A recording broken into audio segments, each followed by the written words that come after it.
Another day, another talk, another exploration of dreams. Now, two kinds of benefit.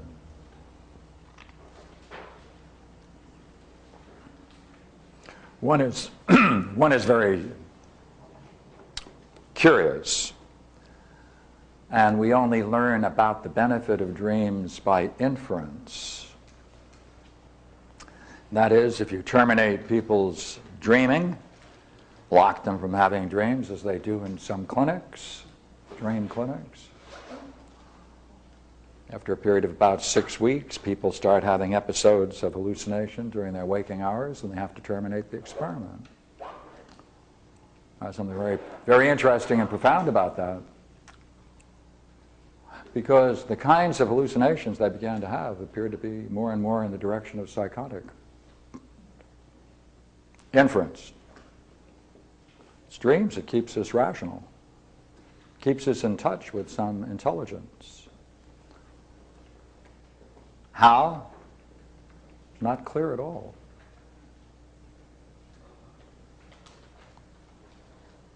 Where does the consciousness go if it's not dreaming? I didn't hear. You were saying Louder.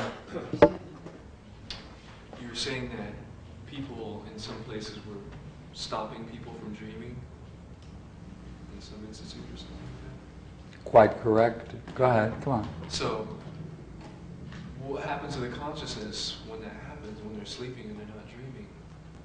Just isn't there. Well, nothing happened to their consciousness when they're not dreaming, or they wouldn't be alive. Yeah, they wouldn't be alive. That's what being alive is, being conscious. Yeah. There's an element of consciousness that proceeds through the deepest dreams and the deepest sleep without dreams. Now look, they can tell, experimenters can tell when someone is dreaming because the eye moves, and they call that rapid eye movement. And when they see someone therefore is asleep and they see that their eyes are moving, they know they're dreaming.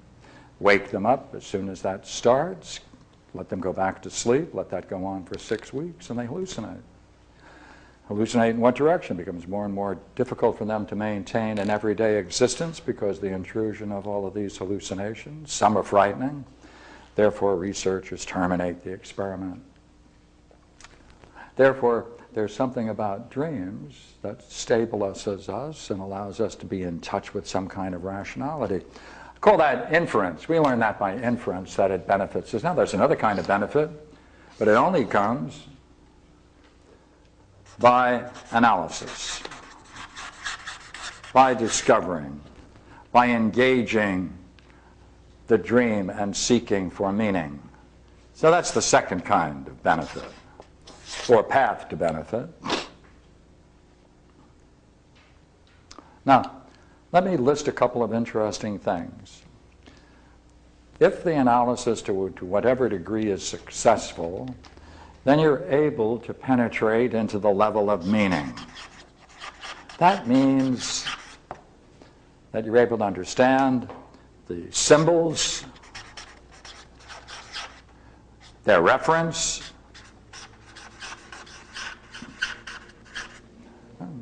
and most interestingly then, you can structure it out.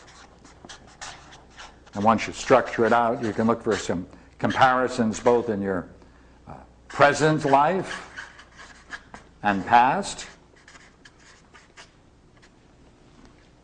Therefore, you can make connections with your present and past through dreams. It brings a unity, therefore, to what might exist separately and detached, but it does something else. By doing this analysis, to the degree that it is successful, to that degree you reach meaning, which you can then confirm in your everyday experience. To that degree, then, you're following the tracks, you're following the footprints, you're following the method of the dreamer. You're following a method. When you're following a method, and you get results, then you're beginning to see that the very process of dreaming you are close to, akin to, and therefore are learning the very process of the dream organization. You're then understanding how it comes together, what it represents. Therefore, you are not only becoming close to the very art of the dream master and akin to it, but you're learning the language of the dream master. That is the source of all dreams.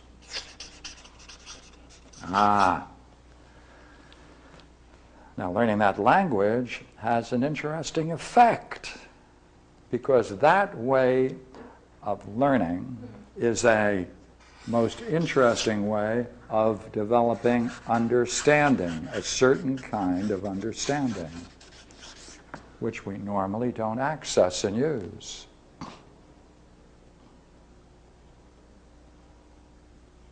It's so different than what we normally mean by understanding that I wonder whether we might use a different term for it. But in any case, what it presupposes is that each element in the dream can be linked together,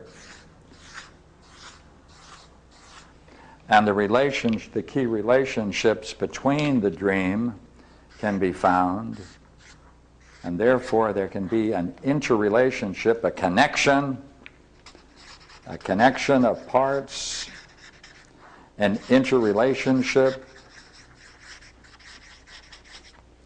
all brought together to serve the purpose of meaning. That kind of understanding, you see, when you have to see how things connect, and you have to develop a kind of an exquisite grasp of language and the language of symbolisms,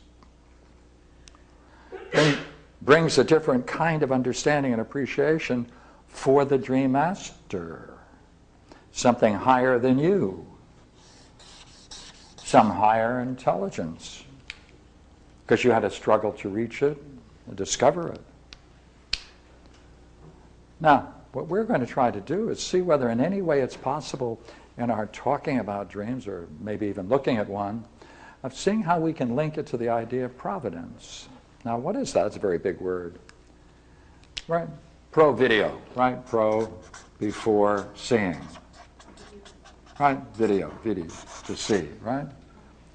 It's a prior seeing. Right? It's something, it's an activity that that is higher than and precedes the operation of intelligence.